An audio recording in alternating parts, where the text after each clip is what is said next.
నమస్తే.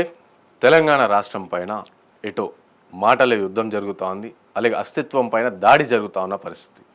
సో ఏంది తెలంగాణ పైన ఎందుకు ఇంత కక్ష ఆంధ్ర పాలకులకి? అండ్ ఆల్రెడీ విభజన అన్నదమ్ములుగా విభజన అయిపోయినాం మనమని చెప్పుకునే టైంలోనే సో మళ్ళీ తెలంగాణ పైన మాటల దాడి, దాంతో తెలంగాణ అస్తిత్వం పైన, తెలంగాణ ఆత్మగౌరవం పైన విమర్శ చేస్తూనే ఉన్నారు. ఆఖరికైతే లాస్ట్గా టీడీపీ మహానాడు సభలో తెలంగాణ అనే పదం డిక్షనరీనే లేదు అని చెప్పేసి ఈ విధంగా దుష్ప్రచారం చేస్తూ ఉన్న పరిస్థితి. సో ఏంది ఇట్లా ఈ విధంగా అంటే ఇంకెన్నొద్దులు 12 సంవత్సరాలు అయిపోయిన తెలంగాణ విభజన అయినాక కూడా ఇంకా తెలంగాణ పైన ఏడిపోయింది అని చెప్పేసి చాలా పెద్ద ఎత్తున ప్రచారం జరుగుతుంది. సో మాట్లాడడం దీనిపైన మాట్లాడాలంటే వీటిపైన ప్రాపర్గా తెలంగాణ ఉద్యమకారుడే కావాలి అని చెప్పేసి సో తెలంగాణ ఉద్యమంలో మలిదశ ఉద్యమంలో క్రియాశీలకంగా పనిచేసి తన 13 ఏళ్ళు 12 ఏళ్ళ వయసులోనే తెలంగాణ ఉద్యమంలో పాల్గొన్న ఉద్యమకారుడు మనతో పాటు ఉన్నారు. తెలంగాణ సంబంధ అప్పటి బాలల తెలంగాణ ఆ టైంలో బాలల అధ్యక్షుడిగా కూడా ఉన్నారు. సో మనతో పాటు ఉన్న ప్రస్తుతం తను బీజేవైఎం పార్టీ నుంచి ఉన్నారు. సో మాట్లాడదాం అన్న. నమస్తే. నమస్తే అన్న. జై తెలంగాణ. జై తెలంగాణ. జై శ్రీరామ్. జై శ్రీరామ్. ఏదో జై శ్రీరామా జై తెలంగాణ? జై తెలంగాణ జై శ్రీరామ్. రైట్. సో ఏం చెప్తారంటే తెలంగాణ పైన ఈ విధంగా దాడి జరుగుతుంది. ఇప్పుడు తొలి దశలో జరిగింది, మళ్ళీ దశలో జరిగింది, అంత విడిపోయినాక కూడా ఇంకా తెలంగాణ పైన దాడి జరుగుతూ ఉంది. ఆ విధంగా మాట్లాడుతున్నారు. ఇష్టం వచ్చినట్టు నిధులు కేటాయించడంలో కూడా జాప్యం జరుగుతుంది కేంద్రంలో. అలాగే డైరెక్ట్ తెలంగాణ ఆత్మగౌరవం పైన దాడి చేస్తారు. ఏం చెప్తారంటే మీరు ఉద్యమంలో ఉన్నారు, ఉద్యమం నుంచి చిన్నప్పటి నుంచే ఉద్యమంలో పాల్గొన్నవారు. సో ఏమనిపిస్తుంది ఇవన్నీ మాటలు చూస్తా అంటే మీకు? కాళోజీ నారాయణరావు గారు ఒక మాట చెప్పిండు, ప్రాంతం వారు ద్రోహం చేస్తే ప్రాంతీయదారునైనా తరిమి కొట్టాలని. ఈరోజుకి అదే జరుగుతుంది. తెలంగాణ రాష్ట్రం డిక్షనరీలో లేదని మాజీ శాసనసభ్యుడు అనుకుంటా మాట్లాడింది. నేను అడుగుతున్నా, తెలంగాణ అనే పదం డిక్షనరీలో లేదనడానికి వాడెవడు అసలు? వాడెవడు అంటున్నా? 60 ఏండ్లుగా అరిగోసపడుతుంటే తెలంగాణ రాష్ట్రం ఏర్పడ్డది కదా. ఎస్, నీకు డిక్షనరీలో కనకపోతే నేను చంద్రబాబు నాయుడు అడుగు చెప్తాడు తెలంగాణ రాష్ట్రం ఏందో. ఇలా తెలంగాణలో ఉన్నటి కోటి రతనాల వీణ నా తెలంగాణ అన్న కాళోజీ నారాయణరావు గారు కనబడతలేడా? సి నారాయణ రెడ్డి కనబడతలేడా? దాశరాథి రంగమాచార్యులు కనబడతలేడా? బొమ్మెర పోతన్న కనబడతలేడా? పాల్గూరు సోమన్న కనబడతలేడా? ఇంతమంది కవులు పుట్టిన నేల, ఒక సాయుధ తెలంగాణ పోరాటంలో ఇలా చాకలేలమ్మ, దొడ్డి కొమరయ్య, కొమరం భీం అట్లా చెప్పుకుంటూ పోతుండే అనేక మంది ఉద్యమాలు. ఏ ఉద్యమమైనా ప్రజాస్వామ్య ఉద్యమం ఏది తీసుకోవాలన్నా ఈ గడ్డ మీద నుండి ఇలా విజయం వైపు పోయే గడ్డ ఈ గడ్డ. ఈ తెలంగాణ గడ్డ మీద డిక్షనరీలు కనబడతలేదనేది వాడు ఇవ్వడు. ఇలా నాకు తెలిసి గొప్ప స్వాతంత్ర ఉద్యమం, భారతదేశం కోసం జరిగిన ఉద్యమం తర్వాత ఇంత పెద్ద ఉద్యమం జరిగిందంటే ఈ గడ్డ మీద తెలంగాణ ఉద్యమం. ఇలా డిక్షనరీ లేదని ఇవ్వరు. ఇలా తెలంగాణ పదాలు చూసుకుందామండి. ఇలా తెలంగాణలో పండించే రైతును అడుగుతాడు తెలంగాణ గురించి చెప్తే. ఇలా తెలంగాణలో పండించే పత్తి కానీ పంటలు కానీ అనేక సాగు భూములు కానీ తెలంగాణలో పండించినట్టు ఆంధ్రాలో పండిస్తారా? ఎందుకు బానిసత్వ రాజకీయాల కింద చంద్రబాబు నాయుడుకు ఇలా అరే నీకు పదవి కావాలనుకుంటూ ఏది కావాలనుకుంటూ నీ అస్తిత్వం మీద దాడి, నీ అస్తిత్వం గురించి నువ్వు ఎందుకు తప్పుగా మాట్లాడతావు? ఇలా నేను ఒక మనిషిని టార్గెట్ చేస్తలే, నేను ఒక పార్టీని టార్గెట్ చేస్తలే, నా గడ్డను విమర్శిస్తే, నా జాతిని విమర్శించినా కూడా తిరగబడే రోజులు వస్తాయని ఆ రోజు చెప్పినాం, ఈరోజు చెప్పినాం. ఎందుకంటే తెలంగాణ కోసం జీవితాలు ఆగమైనాయి అన్న. జీవితాలు రోడ్డు మీద పడ్డాయి. కుటుంబాలు వదిలిపెట్టుకొని ఉద్యమం చేస్తే ఇలా మేము కొట్లాడి సాధించుకున్న తెలంగాణ గడ్డ మీద ఇలా నువ్వు డిక్షనరీలో లేదని ఒక తెలంగాణ వాదాన్ని కించపరుస్తావు బిడ్డ. అంటే ప్రతి ఒక్కరు ఇటు ఏపీకి సంబంధించిన వాళ్ళే కాకుండా తెలంగాణని ఎప్పటి నుంచో కించపరుస్తాను. రీసెంట్గా చూసుకుంటే పార్లమెంట్లో అమిత్ షానే గద్దర్ను అవమానించిన పరిస్థితి. సో గద్దర్ కాదు గద్దార్ అని చెప్పిండు. అండ్ అలాగే దాని తర్వాత బెంగళూరు ఎంపీ, సో బీజేపీ పార్టీకి సంబంధించిన బెంగళూరు ఎంపీ, సో తను కూడా తెలంగాణ పార్టీషన్ ఏమో ఇండియా పాకిస్తాన్ పార్టీషన్ జాగా జరిగిందని ఈ విధంగా అంటే అందరు కలిసి మూకుముడిగా ఇదే టైంలో తెలంగాణ పైన దాడి ఏ విధంగా కూడా అంటే ప్రధానంగా అందరూ బీజేపీ పార్టీ సపోర్ట్ చేస్తుంది. దానికి సంబంధించి వీళ్ళేమో కొమ్ము కాస్తున్న పరిస్థితి. ఒకటే అన్న, తెలంగాణ గురించి ఎవరు వ్యతిరేక పార్టీలన్నా కూడా భారతీయ జనతా పార్టీ ఆ రోజు ఖండించింది, ఈరోజు ఖండించింది. తెలంగాణ కోసం కొట్లాడింది కూడా బీజేపీ. అంటే సుష్మా స్వరాజ్ గారు గొంతెండి ఇలా ఆ రోజు పార్లమెంట్ సాక్షి కొట్లాడిరు. ఈరోజు ఈడ తేజస్వి సూర్య గారు మాట్లాడిన మాట ముమ్మటికి అబద్ధమే. అందుకని నేను ఆ రోజు మొన్న ఏకీభవించే ప్రయత్నం చేసినా కానీ ఈరోజు కూడా తేజస్వి సూర్య గారు తెలంగాణ చరిత్రను, తెలంగాణ ఉద్యమాన్ని ఇలా కించపరిచే మాట్లాడు ముమ్మటికి తప్పే. కానీ వారు క్షమాపణ చెప్పిండు, వారు నేను అన్నది తప్పే అని వారు ఒప్పుకున్నారు. కానీ తెలుగుదేశం పార్టీ నాయకులే కానీ ఇట్లా మాట్లాడడం పద్ధతి కాదు. ఎవరైనా తెలంగాణ వాదాన్ని తెలంగాణ ఉద్యమాన్ని కించపరిస్తే మాత్రం పుట్టగదులు ఇలా చేతపట్టుకొని ఫామ్ హౌస్కి కేసీఆర్ ఫామ్ హౌస్లో ఏ విధంగా ఉన్నాడో వీళ్ళకి కూడా అదే పరిస్థితి అయితే. అంటే ఇంకా తెలంగాణ పైన ఈ విధంగా జనసేన పార్టీకి సంబంధించిన నాయకులు కావచ్చు, కొంతమంది కావచ్చు, లేకపోతే టీడీపీ ప్రభుత్వం కావచ్చు, సో తెలంగాణలో ఉన్న జర్నలిస్టుల పైన దాడి జరుగుతూ ఉన్న పరిస్థితి. రీసెంట్గా మొన్న లాస్ట్ టైం కేవీఆర్ పైన దాడి జరిగింది, 3rd డిగ్రీ చేసారు. దాని తర్వాత మళ్ళీ రీసెంట్గా మొన్న పృథ్వీరాజ్ అన్న కావచ్చు, ఉద్యమకారులు కావచ్చు, అతను కూడా జర్నలిస్ట్ తెలంగాణ టైంలో TNN తెలంగాణ న్యూస్ నెట్వర్క్ అని చెప్పి ఛానల్ నడిపిండ్రు. సో వారిపైన కావచ్చు, పాషం యాదగిరి పైన, అలాగే తులసి చందు పైన, ఈ POW సందకి ఇలా ఈ విధంగా తెలంగాణ గురించి ఎవరైతే మాట్లాడారో వారిపైన సోషల్ మీడియా వేదికగా ట్రోలింగ్స్ చేస్తానో దాడి జరుగుతుంది. ఏం చెప్తారు? నేను ఒకటి చెప్తున్నాను, జర్నలిస్టుల మీద దాడులను అరికడతాం ఖచ్చితంగా. ప్రతి ఈ సమాజంలో ఈ సమాజంలో తెలంగాణ పౌరుడిగా, తెలంగాణ అస్తిత్వ బిడ్డగా కూడా అందరు ఖండించాల్సిందే. కానీ వీళ్ళు కూడా కొన్ని సందర్భాలలో కాకుండా ప్రతి విషయంలో గొంతెత్తి కొట్లాడాల్సిన అవసరం వీళ్ళకి కూడా ఉన్నది. ఎందుకంటే ఒకటే టాపిక్ అనకుండా ప్రతి విషయంలో ఎక్కడ అన్యాయం జరిగినా ఆ విషయం మీద, ఎందుకంటే పృథ్వీరాజ్ అన్న అంటే నాకు మంచి అభిమానం. పృథ్వీరాజ్ అన్న కొట్లాడేదానికి నేను సెల్యూట్. కాకపోతే కొంతమంది రాజకీయం చేయకుండా దీన్ని ఇలా ప్రజాస్వామ్య రీతిలో పోవాలి. ఇలా నిజంగా కూడా ఆ రోజు మీరు ఉన్నారనుకుంటా కేసీఆర్ మీద యుద్ధం ఏ విధంగా చేసినామో, ఎందుకంటే ఆ రోజు కొడుక ఉద్యమకారులను అణిచిపేస్తున్నావు, నీ దగ్గర ఉద్యమ ద్రోవులు ఉన్నారని మనం ప్రజల్లోకి ఎట్లా పోయినాం ఆ విధంగా పోతే వీళ్ళు సక్సెస్ అవుతారు. మీకు కూడా తెలంగాణ ప్రజాస్వామ్యం అంతా అండగా నిలబడుతుంది. ఇలా జర్నలిజం మీద దాడులు జరుగుతున్నాయి అంటే ఇలా నాకు తెలిసి గత ప్రభుత్వంలో ఎన్నడూ జరగలేదు. కేసీఆర్ గారి ప్రభుత్వంలో కూడా జర్నలిజం మీద అప్పుడు తొలి వెలుగు రగన్న జరిగింది. ఇప్పుడు ఇలా ఖమ్మం జిల్లా పోవాలన్నా ఇలా ఉగ్రవాదుల కంటే హీనంగా అరెస్ట్ చేసి లోపడేసే ప్రయత్నం చేస్తుండ్రు రేవంత్ రెడ్డి. ఇప్పుడు మాట్లాడాలన్నా ఇంటెలిజెన్స్ వ్యవస్థ పెట్టి ఒక రౌడీలను పంపించి ఇలా అట్టులో కుట్టడం చేసే ప్రయత్నం చేస్తుండ్రు రేవంత్ రెడ్డి. నేను ఒకటి చెప్తున్నా, తెలంగాణ సమాజం అంతా మీకు అండగా నిలబడుతుంది. మీరు ప్రశ్నించే గొంతుకల దిక్కు నిలబడండి.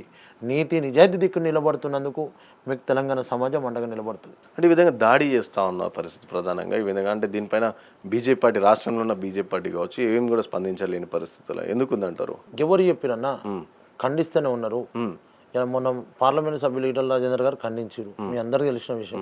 కాకపోతే ప్రజాస్వామ్యవాదులకు కానీ జర్నలిస్టులకు కానీ తెలంగాణ సమాజం అండగా ఉంటుందని నేను క్లారిటీగా చెప్తున్నాను. మొన్న పార్లమెంట్ సభ్యులు ఈటల రాజేందర్ గారు కూడా ఖండించిండు, వారి కూడా మీకు అండగా నిలబడ్డారు. అంటే వారు అండగా నిలబడ్డారు కానీ పార్టీ పార్టీ పక్షాన ఎందుకు అంటే ఈటల రాజేందర్ గారు భారతీయ జనతా పార్టీ కదా, ఈటల రాజేందర్ గారు ఒక జాతీయ కార్యవర్గ సభ్యులు, వారు ఖండించారు కదా, ఉద్యమకారులు కాబట్టి ఖండించారు. మళ్ళీ వేరే ఎంపీలు రఘునందన్ రావు కావచ్చు, లేకపోతే ధర్మపురి అరవింద్ కావచ్చు, లేకపోతే అరవింద్ గారు ఖండించారు. ధర్మపురి అరవింద్ గారు ఖండించారు. అంటే ఇప్పుడు వాళ్ళకు ఆల్టర్నేటివ్ ఉంటుంది అన్న, పార్టీ లైన్ ఉంటుంది. కానీ అయినా మా ఎంపీలు 2 ఎంపీలు ఖండించారు, అరవింద్ గారు అండ్ ఈటల రాజేందర్ గారు. పార్టీ మీకు అండగా నిలబడుతుంది అని ఆ రోజు చెప్పారు. మీరు ప్రజాస్వామ్యబద్ధంగా జర్నలిస్టులకు ప్రజాస్వామ్యబద్ధంగా వాళ్ళు పోరాటం చేస్తున్నందుకు వాళ్ళకు మేము అండగా నిలబడతామని ఆ రోజు చెప్పినా మీరు చెప్పారు. నీకు రాష్ట్రంలో చూసుకుంటే ఇంత జరుగుతూ ఉన్న పరిస్థితి, దీనిపైన అంటే రాష్ట్రంలో చూసుకుంటే రైతు సమస్యలు ఉన్నాయి, నిరుద్యోగి సమస్యలు ఉన్నాయి, అండ్ అలాగే ప్రజలు ఇండ్లు కూలిపోతూ ఉన్న పరిస్థితి, ఇవన్నీ ఇన్ని ప్రకృతి విధ్వంసం జరుగుతుంది. కేబీఆర్ పార్క్ కావచ్చు అంతా కూడా. అంటే ఇంతగానం జరుగుతున్నప్పుడు కూడా బీజేపీ పార్టీ కావచ్చు ఎందుకు ఎక్కడ నోరు మీద పెట్టలే, ఎందుకు ఎక్కడ రేవంత్ రెడ్డి అనేటువంటి పోయే కాలం వచ్చింది. రేవంత్ రెడ్డికి పోయే కాలం వచ్చింది. ఇలా విధ్వంసాలకు సృష్టిస్తూ తెలంగాణను ఆగం చేస్తూ ఇలా ఆంధ్ర నాయకుల తొత్తు కింద తెలంగాణను ఆగం చేసే కుట్ర జరుగుతుంది. ఈ కుట్రల నుండి రేవంత్ రెడ్డిని పారగొట్టాలి, రేవంత్ రెడ్డిని బొందపెట్టాల్సిన అవసరం ఉన్నది. ఎందుకంటే ఏం తెలుస్తుంది అన్న, తెలంగాణ కోసం మేము కొట్లాడేటప్పుడు మా మీద AK-47 తుపాకీ పట్టుకొని వచ్చిన రేవంత్ రెడ్డికి, రైఫిల్ రెడ్డికి ఏం తెలుసు తెలంగాణ ఉద్యమం అంటున్నా. ఇలా మేము తెలంగాణ ఉద్యమం చేస్తే 2 కళ్ళ సిద్ధాంతం దిక్కుండి మాలాంటి వాళ్ళ మీద దాడులు చేసిన ముఖ్యమంత్రి రేవంత్ రెడ్డి, ఆయన ముఖ్యమంత్రి అయింది కదా. అంటే ఒక ప్రకారంగా తెలంగాణ ప్రజలు కూడా తలదించుకునే అంశం ఇది. ఎందుకంటే అంత పెద్ద పోరాటం చేసి అంత పెద్ద అది చేసి కాంగ్రెస్ పార్టీలో పోగానే ముఖ్యమంత్రి చేసి తెలంగాణ ప్రజలు తలదించుకున్నారు. ఇలా మంచికో ముందుకో కేసీఆర్ గారన్నా జర అట్లా చేసింది. కానీ కేసీఆర్ ఆయన స్ట్రాటజీ ప్రకారం ఉద్యమకారులను ఆయన అనగదొక్కిండు, ఈయన వచ్చినాక ఇంకా అనగదొక్కుతున్నాడు తెలంగాణ ప్రజల్ని. అంటే ఇంకా ఖమ్మం పాపం కన్నీళ్ళు వాళ్ళ గోస ఇలా ఎటుపోతుందన్న. ఆడబిడ్డలు, చిన్నపిల్లలు, నువ్వు మేఘాల పోయి ఇలా నీ కాంగ్రెస్ పార్టీ మంత్రుల కోసం, డబ్బుల కకృతి కోసం పోయి నువ్వు గడ ఇండ్లు కూలగొట్టినావు. ఏం అవసరం నీకు ఓట్లు వేసేటప్పుడేమో వాళ్ళ దగ్గర పోతావు, వాళ్ళ కాలు పట్టుకుంటావు, ఈరోజు పోయి బుల్డోజర్లు పెట్టి ఇల్లు కూడా కొడతావు. ఇటు పోతుంది తెలంగాణ, ఇటు ఏది కలలు కన్నా తెలంగాణ రాష్ట్రంలో ఏమనుకున్నాం, నీళ్లు నిధులు నియామకాల ధ్యేయంగా తెలంగాణ రాష్ట్రం సాధించాలనుకుంటున్నాం కదా, ఆ తెలంగాణ రాష్ట్రంలో ఇండ్లు కూలుతున్నాయి. అంటే బీజేపీ పార్టీ అక్కడ ఎందుకు పోయిండు. మా పార్లమెంట్ సభ్యులు ఈటల రాజేందర్ గారు పోయిండు, మా భారతీయ జనతా పార్టీ రాష్ట్ర అధ్యక్షులు రామచంద్రరావు గారు పోయిండు. అంటే అంత సీన్ అంతా అయిపోయినా తర్వాత పోయిండు, ధర్నా చేసినాం. అంటే అంత అంటే బీజేపీ పార్టీ అంటే రాష్ట్రంలో ఇది అంటే అంతా ఇప్పుడు కల్లాల కాడ మీకు తెలుసు, అంటే ఆల్మోస్ట్ 2 నెలల నుంచి రైతులు కల్లాల కాడనే వెడ్లు వేసుకొని ఉన్నారు. రీసెంట్ వాన పడ్డది అంతా పోయింది. సో 2 నెలల తర్వాత మొన్న 3 రోజుల నుంచి రైతు యాత్ర అని చెప్పేసి బీజేపీ భరోసా రైతు యాత్ర అని చెప్పేసి ఒకటి చెప్తున్నారు. అంటే 2 నెలల నుంచి ఏమైంది, ఎందుకు చేయలేరు? అంటే వెలుగుమట్ల గట్లను ఫస్ట్గా దాసరి సీనన్న కావచ్చు, తొలెలుగు రగన కావచ్చు, పృథ్వీరాజ్ అన్న కావచ్చు, వాళ్ళు పోయే క్రమంలో సో అరెస్ట్ చేసిన పరిస్థితి అదంతా అయింది. ఇండ్లు గుళ్ళు కొట్టేసి దాని 2 రోజుల తర్వాత బీజేపీ పార్టీ పోయింది. అంటే ఎందుకు ఇట్లా డీల్ అవుతుంది? నాయకత్వ లోపం ఉందా బీజేపీ పార్టీకి? రాష్ట్రంలో నాయకత్వ లోపం ఉంటే ఉండొచ్చు, నేను కాదంటే. రాష్ట్రంలో రాష్ట్ర నాయకత్వం లోపం ఉంటుంది, ఏ పార్టీలైనా ఉంటుంది. కాకపోతే మాత్రం పోరాటం చేయడంలో బీజేపీ పార్టీ మించింది లేదు. నేను పార్టీని అభినందిస్తలే. తెలంగాణలో అధికారం రావాలంటే ఇంకా ఇటువంటి కార్యక్రమాలు అనేక కార్యక్రమాలు చేయాలి. ఇలా నేనేమంటున్నా, ఇలాంటి డీల్ చేయడం కార్యక్రమం అంటే అది రాష్ట్ర నాయకత్వమే తెలుసు నాకు. నేను పట్టించుకోను. ఎందుకంటే వాళ్ళకు స్ట్రాటజీ అనేది ఉండాలి. వాళ్ళకు పబ్లిక్ ప్రజల దగ్గరికి ఎట్లా ఏ విధంగా పోవాలన్న స్ట్రాటజీ అనేది ఉండాలి ఖచ్చితంగా. ఉంటేనే అధికారంలోకి వస్తుంది తప్ప లేకపోతే కాన్పని. ఎందుకంటే ఇన్ని తరాలు పోరాటం చేస్తే ఇక్కడ ఇంకా అధికారంలోకి రాలేదు అనుకుంటే వాళ్ళ విజ్ఞతకి వదిలేస్తుంది తప్ప నేను ప్రతి దాంట్లో. ఎందుకంటే ఒక సిస్టమ్ పోవాలన్న, ఎదుగుతుంటే కాలు బట్టి గుంజుడ సిస్టమ్ అనేది పోవాలి.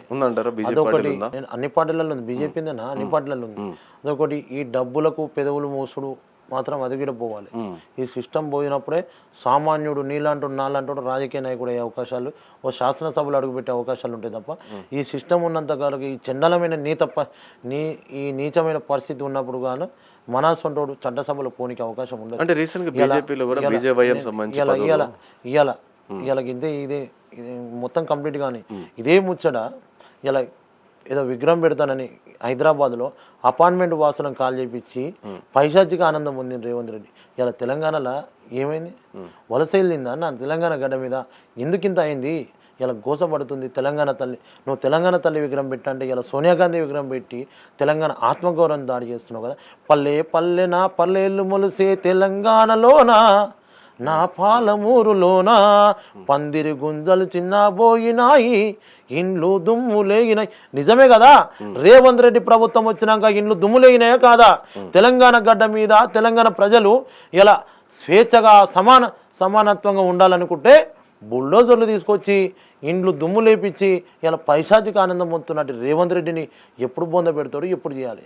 వీళ్ళన్నిటికీ తెలంగాణ గడ్డ ఎదురు చూస్తున్నది రేవంత్ రెడ్డిని పాతరేసేంత వరకు. తెలంగాణ ప్రజలు నిర్ణయించిన వరకు వాళ్ళు ఖచ్చితంగా నిద్రపోరని కూడా నేను తెలియజేస్తున్నా. ఎందుకంటే ఇలా విద్యార్థులను పొట్టలు పెట్టుకుంటున్నావు, ఇలా నిరుద్యోగులను పొట్టలు పెట్టుకుంటున్నావు, ఆర్టీసీ కార్మికులను పొట్టలు పెట్టుకుంటున్నావు. ఇలా ఎవరు నీతో సంతోషంగా ఉన్నారు అయ్యా అంటే కేవలం రేవంత్ రెడ్డి కుటుంబం ఇలా కాంగ్రెస్ పార్టీలో ఉండే మంత్రుల వరకు ఇలా సంతోషంగా ఉన్నారు తప్ప మిగతా సామాన్య పౌరుడు కూడా కాంగ్రెస్ పార్టీ ప్రభుత్వం వచ్చినాక సంతోషంగా లేడు. ఇలా వీళ్ళు రాగానే ఒక రియల్ ఎస్టేట్ రంగం కొట్టుకుపోయింది, వీళ్ళు రాగానే ఇలా విద్యార్థులు ఆగమయ్యారు, వీళ్ళు రాగానే హాస్పిటల్లో ఫీజులు పెరిగినాయి. ఇలా ఇలా ఈ ఎండాకాలంలో ఉన్న హాస్పిటల్ అడ్మిట్ అయితే ఒకటే రోజులలో 36 మంది చనిపోయారు. దానికి బాధ్యులు ఎవరన్నా? కనీసం నువ్వు నష్టపరిహారం ఇచ్చినవా? ఇవ్వలేదు. ఇలా నువ్వు కార్పొరేటు సంస్థల హాస్పిటల్ తొత్తుగా మారి ఇలా పేద ప్రజల ఉసురు పోసుకుంటున్నావు. ఇలా నేను ఒకటి అడుగుతానన్నా, ఇంత చేసింది కదా. ఇలా కోకాపేట్ ఎవనయ్యా జాగిరన్నది? నార్సింగ్ ఎవనయ్యా జాగిరన్న? ముగ్గురు అన్నదమ్ములు పంచుకురన్న, ముగ్గురికి ఒక పక్క ఖమ్మంలో ఆయన పంచుకున్నాడు, ఓ పక్క వీళ్ళు ముగ్గురు పంచుకున్నారు. అంటే తెలంగాణ రాష్ట్రం ఇలా కొట్లాడి సాధించి మేము తిని బతుకమని చెప్పినామా? ఇలా తెలంగాణ ప్రజలు బాగోలు పట్టించుకోరా? ఇలా నేను అడుగుతున్నా, రేవంత్ రెడ్డి నువ్వు తెలంగాణ సమాజం పక్షాన నిలబడాలనుకుంటే గత మాటలు నువ్వు గుర్తు చేసుకో. నువ్వు ముఖ్యమంత్రిగా కాకముందు రాహుల్ గాంధీని తెలంగాణకు తీసుకొచ్చి ఇలా ఏం మాటలు మాట్లాడినావు? గతంలో దళిత ఇంద్రవెల్లి దండోర సభను పెట్టినావు, ఏం మాట్లాడినావు? కామారెడ్డి పోయినావు ఏం మాట్లాడినావు, చేవెళ్ళ పోయినావు ఏం మాట్లాడినావు, ఇవన్నీ రేవంత్ రెడ్డి గారు ఒకరోజు పుస్తకం రూపంలో వేసుకొని చదువుకొని నీ గుణమింకం చేసుకొని తెలంగాణ సమాజానికి నేను ఏం చేసినా ఏం చెప్పినా నేను ఏం గతంలో ఏం మాటలు మాట్లాడినా తెలంగాణ రాష్ట్ర ముఖ్యమంత్రి అయినాక నేను ఏం చేసినా నీ గుండె మీద నీ పక్కపొంటే ఉంటుంది జూబ్లీస్ పెద్దమ్మ తల్లి గుడి ఆడిపోయి ప్రమాణం చేసుకొని బయటికి రా. అంటే ఇన్ని జరుగుతున్నా సరే బీజేపీ పార్టీ ఎందుకు కొట్లాడలేకపోతే బీజేపీ పార్టీ ఎందుకు స్లో అవుతుంది మళ్ళీ అడుగుతున్నా. అంటే ఎన్ని ఘటనలు జరుగుతున్నా సరే బీజేపీ పార్టీ చాలా స్లోగా చాలా నిమ్మకు నీరెత్తినాగా ఎందుకు వహిస్తూ ఉంది రాష్ట్రంలో? భారతీయ జనతా పార్టీ కొట్లాడతలేదు అనేది తప్పు మాట. భారతీయ జనతా పార్టీ ముమ్మోటిగా కొట్లాడుతున్నది, ముమ్మోటిగా పోరాటం చేస్తున్నది. ఇలా ప్రజల వద్దకు పోతుంది, ప్రజల సంక్షేమం దగ్గరికి పోతుంది. మొన్నటికి మొన్న పెద్ద చరిత్రాత్మకమైన సభ నిర్వహించిన భారతీయ జనతా పార్టీ సభ, నరేంద్ర మోడీ గారి సభ ఏ విధంగానైందో మీ అందరూ తెలుసు. కాకపోతే కొంత నాయకత్వ లోపం ఉంటుంది. కొంత ఒకటే అన్న ఏదైనా విషయం ఒకటేసారి పోయొచ్చే ఏమన్నా ఎక్కది slow poison. Bharatiya Janata party slow poison లేక మొన్న 8 సీట్లు సాధించడం, రేపు 80 సీట్లకు వస్తుంది. అంటే 8 సీట్లు సాధించినా సరే తెలంగాణ రాష్ట్రానికి ఏం తీయట్లేదు, కేంద్రం నుంచి ఏం నిధులు తీసుకొస్తారు అని చెప్పేసి పదే కాంగ్రెస్ పార్టీ నాయకులు అడుగుతారు, బీఆర్ఎస్ పార్టీ నాయకులు కూడా అడుగుతారు. అంటే ఏమున్నా సరే మొత్తం సౌత్ తల్లి ప్రేమ తెలంగాణకు చూపిస్తారు, కన్న తల్లి ప్రేమ ఆంధ్రాకి చూపిస్తారు, ఉన్న డబ్బులు కావచ్చు అవన్నీ కూడా ఆర్థికంగా కావచ్చు ఆంధ్రకే సపోర్ట్ చేస్తున్నారు అని చెప్పేసి ఇటు బీఆర్ఎస్ పార్టీ నాయకులు కాంగ్రెస్ పార్టీ నాయకులు ఆరోపిస్తారు. ఇప్పుడు ఒక ముచ్చటన్న ఎయిమ్స్ కాంగ్రెస్ వాడు ఇండ్లకెళ్ళి తెచ్చి కట్టిండా? AIIMS Cherlapally railway station Congress వాడు ఇండ్లకెళ్ళి కట్టిండా? సికింద్రాబాద్ రైల్వే ఆధునిక పనులు కాంగ్రెస్ వాడు ఇండ్లకెళ్ళి తెచ్చి కడుతుండా?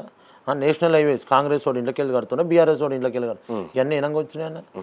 రామగుండం ఫ్యాక్టరీకి ఇలా గ్రీన్ సిగ్నల్ ఇచ్చిండు, కాంగ్రెస్ వాడు ఇండ్లకెళ్ళి తెచ్చి కట్టిండా? నిజామాబాద్ పసుపు బోర్డు కాంగ్రెస్ వాడు ఇండ్లకెళ్ళి తెచ్చి కడుతుండా? ఇలా గిన్ని పథకాలు అమలు చేస్తుంటే కాంగ్రెస్ వాళ్ళు ఇలా పైసలు ఇస్తాడని మళ్ళీ ఇవన్నీ ఎవరు ఇచ్చిండు? కాంగ్రెస్ వాడు ఇచ్చిండా? కేంద్ర ప్రభుత్వం నుండి రాకపోతే నువ్వు రేవంత్ రెడ్డి ఏంటోడు ఇక్కడ అడ్డగోలు తిడతాడు, ఆడిపోయి దండం పెడతాడు. అంటే దండం పెట్టి ఎట్లా నువ్వు ఏదున్నా ఇటు ఉంటా అని అభివృద్ధి కోసం నిధులు అయితే అడిగిన దాఖలాలు లేవు కాంగ్రెస్ వాడు. వీళ్ళు కాంగ్రెస్ పార్టీకి గింతే ఉంటుంది. బయట నరేంద్ర మోడీని తెలంగాణకు వచ్చినాక అడ్డగోలు తిట్టాలనే. అంటే నువ్వు ఏ రోజైనా విమర్శలు తప్ప నిధులు అడిగినావా?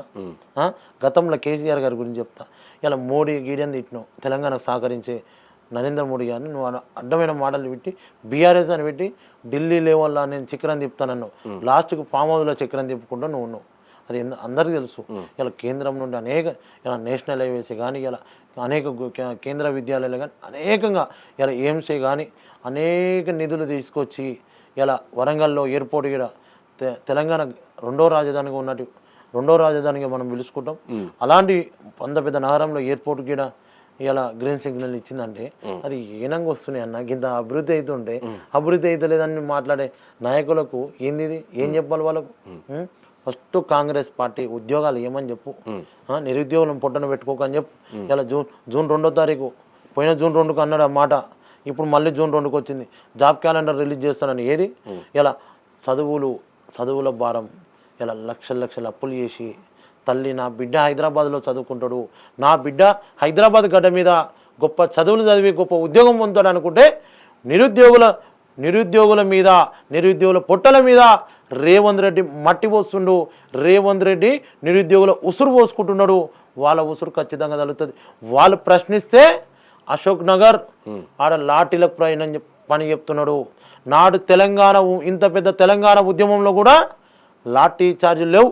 నాడు ఉద్యమం చేసినాం తప్ప కేసీఆర్ తెలంగాణ రాష్ట్రం ఏర్పడంగా కేసీఆర్ గారు ఏ రోజు లాఠీలకు అప్పచెప్పలే. కానీ ఈరోజు రేవంత్ రెడ్డి వచ్చినాక మళ్ళీ టీఆర్ గ్యాసులు వెళ్తున్నాయి, మళ్ళీ లాఠీలకు పని చెప్తుండు. దిల్సుఖ్ నగర్లో నడి రోడ్డు మీద అర్ధరాత్రి పూట నిరసన తెలిపితే కుక్కలం బాధించిన మూర్ఖుడు ఎవడంటే ఈ రాష్ట్రంలో రేవంత్ రెడ్డి. ఇలా ఎటుపోతుందన్న సమాజం, ఎటుపోతుంది? ఏం జరుగుతుంది తెలంగాణ గడ్డ మీద? ఇలాంటి పనులు నీచమైన పనులు చేస్తుందేమో రేవంత్ రెడ్డి, ఇలా విమర్శించేదేమో నరేంద్ర మోడీ గారిన. సిగ్గుండాలి కాంగ్రెస్ పార్టీ నాయకులకు, ఏమైనా శరం ఉండాలి. నేను ఒక మాట అన్నా, తెలంగాణ కోసం నిజంగా కూడా ఆయనకు ప్రేమ ఉంటే తొలగించమని ఎన్టీ రామారావు గారి విగ్రహం తొలగించమని అంటున్నా. ఆ ప్లేస్లో తెలంగాణ కోసం కొట్లాడినట్టు సుష్మా స్వరాజ్ గారి విగ్రహం పెట్టమని చెప్పు. నిజంగా కూడా రేవంత్ రెడ్డి ఏంటంటే తెలంగాణ మీద ప్రేమ ఉంటే సి నారాయణ రెడ్డి, కాళోజీ నారాయణరావు ఇలా దాశరథిది, ఇలా బొమ్మెర పోతున్నది, పోలుగురు సోమన్నది, ఆ విగ్రహాలను తీసుకుపోయి అమరావతి మీద పెట్టమని చెప్పు. రేవంత్ రెడ్డికి తెలంగాణ రాష్ట్రం మీద ప్రేమ ఉంటే ఇలా అందేశ్రీ జయ జయ హే తెలంగాణ గీతాన్ని ఇలా మాయమైపోతున్నాం అనే గీతాలను ఇలా అల్పించినట. అందేశ్రీ గారి శవం ఆడ బొందబెట్టి ఖాళీ ప్లేస్ అట్లనే ఉందన్నా. ఏది నీకు గుర్తింపు అంటున్నారు అందేశ్రీ గారికి? గద్దరన్న విగ్రహం ఏది గద్దరన్నకు గుర్తింపు? ఏదో గద్దరన్న పేరట సినిమా అవార్డులు పెట్టిను. ఆ అవార్డులకు ఇలా తెలంగాణలో గౌరవం లేకుండా పోయింది. ఇలా అవార్డులు ఎవరికి ఇవ్వాలన్నా ఉద్యమకారులకు ఇవ్వాలి. వీళ్ళు ఎవరికి ఇస్తున్నారు అన్న అవార్డులు? గీడికి బట్టలు వేసుకునేటోళ్ళకి ఇస్తారు రేవంత్ రెడ్డి. గిదా తెలంగాణ ప్రజల మీద నిజంగా కూడా రేవంత్ రెడ్డికి కూడా తెలంగాణ మీద ప్రేమ ఉంటే, తెలంగాణ మీద కూడా అభిమానం ఉంటే, తెలంగాణ ముఖ్యమంత్రి అయితే ఆంధ్ర గడ్డ మీద ఇలా విగ్రహాలు పెట్టమని చెప్పు. ఓ పోలీస్ కృష్ణన్న విగ్రహం పెట్టమని, ఓ శ్రీకాంతాచారి విగ్రహం పెట్టమని, నా యాదిరెడ్డి విగ్రహం పెట్టమను, నా సుమన్, ఇలా వేణుగోపాల్ రెడ్డి, ఇషాన్ నాయకు, నా యాదయ్య, సిరిపురం యాదయ్య, ఇంతమంది విద్యార్థి అమరవీరుల విగ్రహాలు పెట్టమని చెప్పు. ఇలా ఎటుపోతుందన్నా? ఎంత పెద్దగా పెట్టి నిన్న ఎన్టీ రామారావు గారిది ఇలా ఏదో జరిగినట్టు ఏదో అయినట్టు. ఎన్టీ రామారావు గారిని నేను అభిమానిస్తాను, నేను కాదంటలే. కానీ తెలంగాణ అస్తిత్వం కోసం కొట్లాడిన విగ్రహాలు పెట్టమని అంటున్నా కదా. తెలంగాణలో ఇంతమంది కవులు ఉన్నారు కదా, తెలంగాణలో ఇంతమంది రచయితలు ఉన్నారు కదా, ఎందుకు వీళ్ళని అవమానపరుస్తున్నావు? సి నారాయణ రెడ్డి గొప్ప కవి, ఎన్ని కవిత్వాలు రాయలే. దాశరథి నా తెలంగాణ కోటి రతనాల వీణ అని ఇలా ఆ రోజు గొంతెత్తింది కదా. ఇలా కాళోజీ నారాయణరావు ప్రాంతం వర్ధోగం చేస్తే ప్రాంతీయ దారుణైన మేము పండబెడతామన్న కాళోజీ నారాయణరావు ఏం తప్పు చేసిండు? తెలంగాణ కోసం తన జీవితాన్ని అంకితం చేసినట్టు ఒక జయశంకర్ సార్ ఇలా ఏం తప్పు చేసిండు? ఇలా విగ్రహాలు పెట్టమంటున్నాం కానీ నువ్వు తీసుకొచ్చి తెలంగాణ బిడ్డల విగ్రహాలు ఆంధ్రలో పెట్టడానికి అవకాశం ఇస్తే నువ్వు చంద్రబాబు ఇలా ఎన్టీ రామారావు కాదు కదా, ఆంధ్రలో ఇంకెవ్వరి విగ్రహం ఉన్నది తెచ్చి పెట్టుకోవచ్చు. చంద్రబాబు నాయుడు వాళ్ళ తాతదైనా ఇక్కడ పెట్టుకోవచ్చు, నేను కాదంటలే. తెలంగాణలో ఉన్నటువంటి విగ్రహాలు పెట్టాలి. ముఖ్యంగా కూడా హెచ్చరిస్తున్న రేవంత్ రెడ్డి, నీ వైఖరి నీ పద్ధతి మార్చుకోకపోతే తెలంగాణ సమాజం గుణపాఠం చెప్తుంది. సో ఇక్కడ కేంద్రం విషయానికి వస్తే కేంద్ర ప్రభుత్వం పెట్రోల్ డీజిల్ ధరలు పెంచేస్తూ ఉంది. సామాన్య నిత్యావసర వస్తువులని పెరుగుతూ ఉన్నాయి. అయితే కాబట్టి సామాన్యుడి నడ్డి విరుగుతూ ఉన్న పరిస్థితి.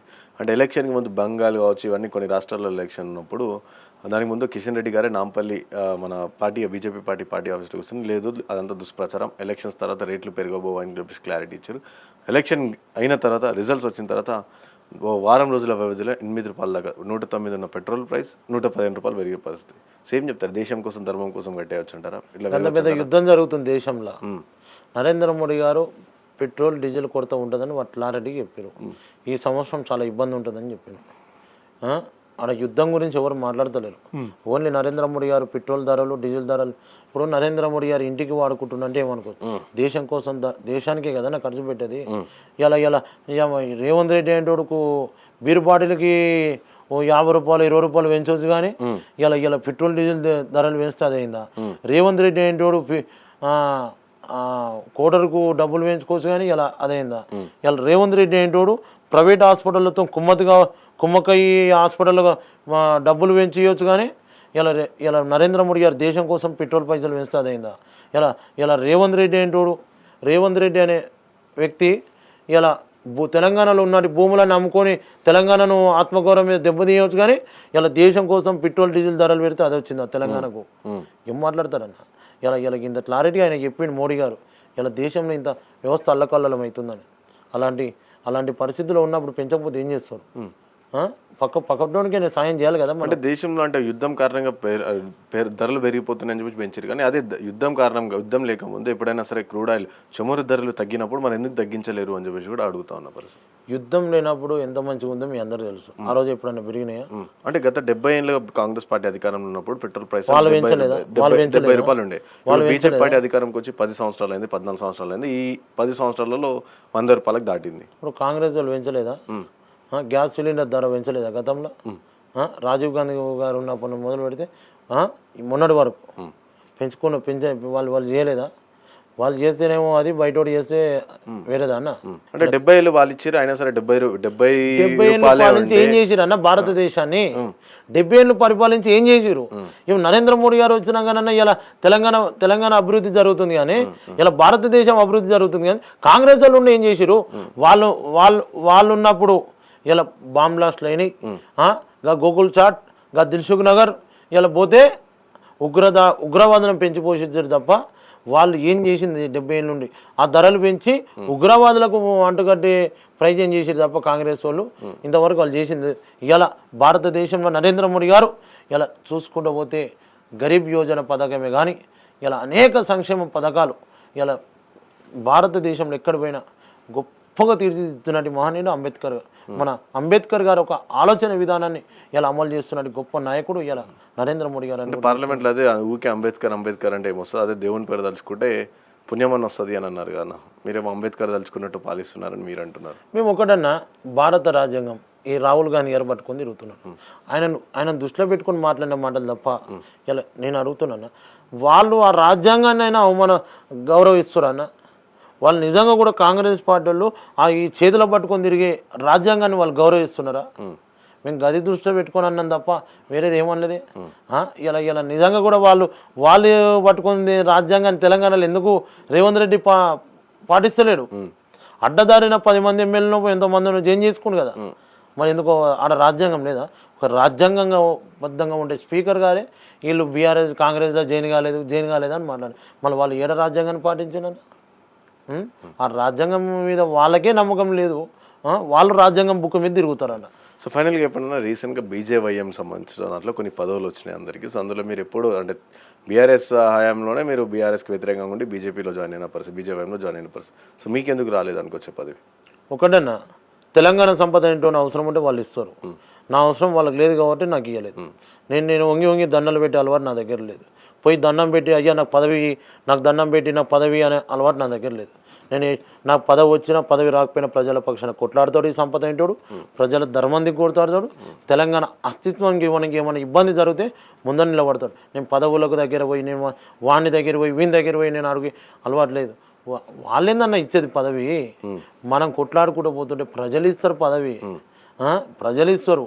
ఈ రిటైర్మెంట్ అయ్యే పదవులకు నేను తల వంగి నాకు దండం పెడతా అనే అలవాటు లేదు. నేను గట్లా చేసేది ఉంటే టీఆర్ఎస్ పార్టీలో ఇలా కార్పొరేషన్ చైర్మన్ నేను. ఇలా నాకు టీవీలో స్కోలింగ్ వచ్చింది, అది బాలలకుల కార్పొరేషన్ కమిషన్ చైర్మన్గా తెలంగాణ సంపద అని వచ్చింది. అప్పుడు కోర్టులో కేసు వేయడం వల్ల అది ఆగిపోయింది. కానీ ఇలా నేను అదే కంటిన్యూ ఉంటే ఇలా అలా చైర్మన్. కానీ నేను ఏ రోజు కూడా ఆ రోజు టీఆర్ఎస్లో ఉండి కూడా కొట్లాడినా ఉద్యమకారులకు న్యాయం చేయాలని. ఈ రోజు కొట్లాడుతున్నా, రేపు కొట్లాడతా. తెలంగాణ అస్తిత్వం కోసం తెలంగాణ ఉద్యమంలో నా శ్రమ ఎంత ఉందో మళ్ళీ గట్లనే ఉంటుంది. ఇలా నాడు కేసీఆర్ గారి సభ ఎక్కడ ఉన్నా కేసీఆర్ కంటే 2 గంటలు పోయి నా సందేశం ఉండేది, నా స్పీచ్ ఉండేది. నాడు రైలు రోకే కానీ, సకల జనుల సమ్మె కానీ, మిలియన్ మార్చే కానీ, అసెంబ్లీ ముట్టడి కానీ, సోనియా గాంధీ ఇల్లు ముట్టడి ఇచ్చిన ఆ రోజు నేను ఏది ఆడ పనిచేసేటోళ్ళు లెక్క పోయి Telangana UPA down Sonia Gandhi down వాళ్ళ ఇంటికి 3వ గేట్ దగ్గర నేను బయట ఇచ్చి తెలంగాణ రావాలి, తెలంగాణ కోసం ఇలా దేనికైతే దానికి చేస్తామని ఆ రోజు బరిగించి కొట్లాడితే ఢిల్లీ పోలీసు వాళ్ళు మంచోళ్ళు అనుకోవాలి. జంతర్ మందర్ దగ్గర వదిలిపెట్టి పోయారు వాళ్ళు, ఏమోలే. మళ్ళీ తర్వాత హైదరాబాద్లో కమిషనర్ని కొడితే 3 నెలలు జైలు జీవితం గడిపినాను. 3 నెలలు ఎన్కౌంటర్ చేస్తాను, ఈయన కాల్చి పంపిరు. చెంచల్ కూడా బాలలక్కల జైల్లో 3 నెలలు ఉన్నా. ఇన్ని ఉద్యమాలు చేసినవానికి పదవులు అవసరం అన్న. ఇవ్వాలనుకుంటే ఉద్యమకారిని గౌరవించుకోవాలంటే వాళ్ళకి విజ్ఞత వదిలేస్తాను తప్ప నేను వాళ్ళ దగ్గర పోయి మోగొట్టెలు కొట్ట పదవులు అడిగే అలవాటు లేదు. ఇలా అసెంబ్లీని అడుగు నా గురించి చెప్తుంది. అసెంబ్లీ గేట్లో దాసం వినయ్ భాస్కర్ అన్నతో పాటు పోయి తెలంగాణ జెండా ఎగిరేయాలని అసెంబ్లీ గేట్ మీద లోపల అసెంబ్లీ మీద జెండా ఎగిరేసినామన్నా. నాడు గప్పుడే గిన్ని ఉద్యమాలు చేసినోడు గిన్ని ఇంకొంత దగ్గర తల ఉంచుతాడా? ఇలా నేను అంటున్నా కదా, ఏ పార్టీడైనా ఎవడైనా సరే తెలంగాణ వాదాన్ని కానీ తెలంగాణ అస్తిత్వాన్ని కానీ కించపరిస్తే ఏరులై పారుతుంది, అగ్ని గుండంగా చేస్తాం. మరో ఉద్యమం చేయడానికైనా సిద్ధంగా ఉన్నాం. ఇలా మేము ఎందుకు అడుగుతున్నాం? ఇలా మీరు ఇచ్చే పదవులకు తెలంగాణ ఉద్యమకారులకు అన్యాయం చేసినోడు ఏడబడినోడు అందరికీ తెలుసు. ఇంకొనికి ఆ గద్దె రావద్దు. తెలంగాణ ఉద్యమకారులకు అన్యాయం చేసినోడు ఏడబడుకున్నాం మీ అందరూ తెలుసు. కానీ ఇప్పుడున్న వాళ్ళకి ఆ గద్దె తెచ్చుకోకూరి, ఆ గద్దె పట్టించుకోకూరి. ఎందుకంటే మీ దగ్గర పోయి పదవులు అని ఎవడు అడగడు. మీరు వాని అవసరం ఉంటే వానికి చెప్పండి, వాని కెపాసిటీ ఏంది, వాని టాలెంట్ ఏంది, వాని ప్రజలలో ఎంత కొట్లాడతాడు. అరే కార్లు కాదు ఇలా ఉండాల్సింది, డబ్బులు కాదు, ఎంత కొట్లాడతాడు. అరే నిజంగా కూడా గుడిసెలలో ఉండటంతోనే అవుతుంది ప్రభుత్వాన్ని కూల్చే హక్కు, మీతో కాదు. మీరు ఎందుకంటే డబ్బులు చూసి కూడా భయపడతారు, ప్రభుత్వాన్ని లొంగుతారు, కానీ నాలాంటి వాళ్ళు లొంగడు. ఇలా అట్లా చేసుకుంటే కరీంనగర్ కవిత గారి మీద పెట్టినప్పుడు 2 టీములుగా తిరిగినాయి. అప్పుడు సుజన్ రెడ్డి గారి టీం అనుకుంటా, ట్రాన్స్పోర్ట్స్ అంత తిరిగినప్పుడు నేను ఆ రోజే భయపడేటోని కదా. ఆ రోజే చెప్పిన తెలంగాణ సంపద ఏంటో ప్రశ్నించే గొంతుకల్ల దిక్కు నిలబడతాడు, ప్రజాస్వామ్య ఉద్యమం దిక్కుంటాడని ఆ రోజు చెప్పిన. ఇప్పుడు కూడా చెప్తున్నా, తెలంగాణ గడ్డ మీద తెలంగాణ ఉద్యమకారులకు తెలంగాణ అవతరణ దినోత్సవం సందర్భంగా జూన్ 2వ తారీఖు న్యాయం చేయాల్సిందే. ప్రతి ఉద్యమకారునికి విడుదల వైజ్గా న్యాయం చేయాల్సిందే. వాళ్ళకి రేపు రానున్న ఎలక్షన్లలో టికెట్ ఇవ్వాల్సిందే. నేను ఏ పార్టీని వ్యతిరేకిస్తలే, జరుగుతున్న వాస్తవాన్ని మీ అందరికీ చెప్తున్నా. Thank you so much me time.